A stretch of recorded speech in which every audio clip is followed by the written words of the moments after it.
Hey guys, so today I'm going to be sharing with you right now our current favorite salad mixture blend. It's super easy and it requires 3 different cruciferous vegetables. So we've been leaning in hard with cruciferous vegetables. I mean, they have like so many amazing benefits and a lot of anti-cancer benefits. So we've been leaning in hard with cruciferous vegetables.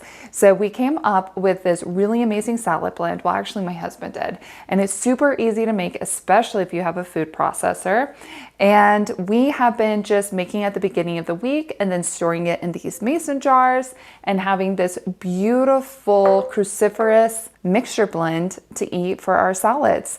So I'm going to show you how easy it is. Now, what we have here is we have Brussels sprouts. So I've gone ahead and I've cut off the ends of the Brussels sprouts and then remove the outer leaves. So I've done that for my Brussels sprouts. And then for my kale here, I've just gone ahead and removed the really tough stems. So I've done that. Now I have the cabbage. I've already removed the outer layers of the cabbage. And now what I'm going to do is I'm going to just cut it in wedges to fit through my food processor.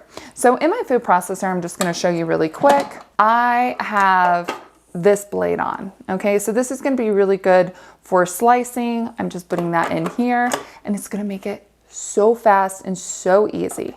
Now, of course, if you do not have a food processor, that's totally fine. You can just go chop, chop, chop. I find the thinner the kind of cut is, the easier it is or the nicer it is for a salad blend.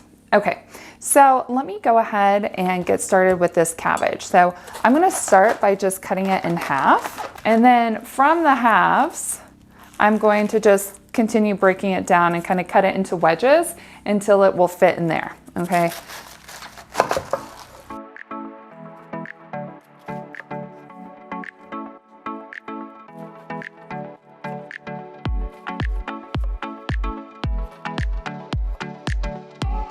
One other little tip is the end part, the like tough part at the bottom of the cabbage, I did go ahead and cut that off. So I didn't mention that, but I did want to mention it now. Cut that off because you're not going to want that blended in your salad mix. So now I'm just going to turn this on and get started with chopping.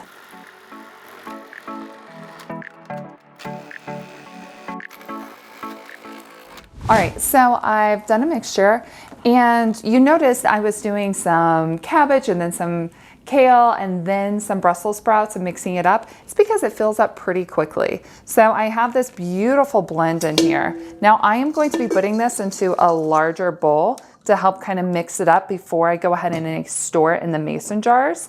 But I just wanted to go ahead and show you like how beautiful that looks. Now I'm going to blend up more of this and then I'm going to be adding it to the mason jars. So now I have all of the mixture here and I'm just going to mix it up a little bit better in here and you can see, look at how beautiful that is. It's wonderful. It makes a great salad. Sometimes I'll also cut in some apple and some carrot and you can just do a whole bunch with this base and it's fabulous. Sometimes I do air fried tofu with it. I really love it. Really versatile. All right, now I'm going to go ahead and store it by putting it into the mason jars.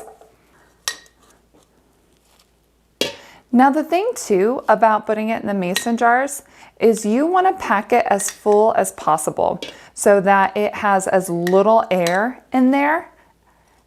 That will help it keep longer. Not that this stays around a long time in our fridge. We really plow through these salads quickly in a week. But even when you see it like full like that, I smush it down and I get some more in there. It's all about the smush. All right, so like that. Here they are, nice and filled up. This filled up 4 24-ounce mason jars and will probably keep us for almost a whole week of salads. So aren't these beautiful? And they are also so beautiful to store in your fridge and you open up the fridge and it's just like this beautiful treat. All right, I hope this helps, guys.